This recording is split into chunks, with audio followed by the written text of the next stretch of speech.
ছাগল কিনে, মতিউর রহমান সাহেব সরকারি একজন আমলা। এরপরে কিছুদিন আগে শুনেছেন আবেদ আলী, যিনি নাকি একজন কি ছিলেন, ড্রাইভার ছিলেন। ড্রাইভার হয়ে উনি 5 কোটি না কত কোটি টাকার মালিক হয়ে গেছে। এরপর আমাদের প্রধানমন্ত্রী সাহেব, উনি কিছুদিন আগে একটা বক্তৃতায় বলেছেন আমার পিয়ন, উনি 5 কোটি টাকার মালিক হয়ে গেছে, 400 কোটি টাকার মালিক হয়ে গেছে। উনি এখন হেলিকপ্টার ছাড়া চলাফেরাই করেন।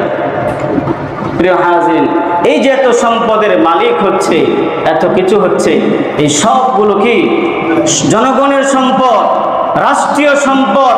এই প্রতিটি সম্পদের যথাযথ হিসাব দিতে হবে।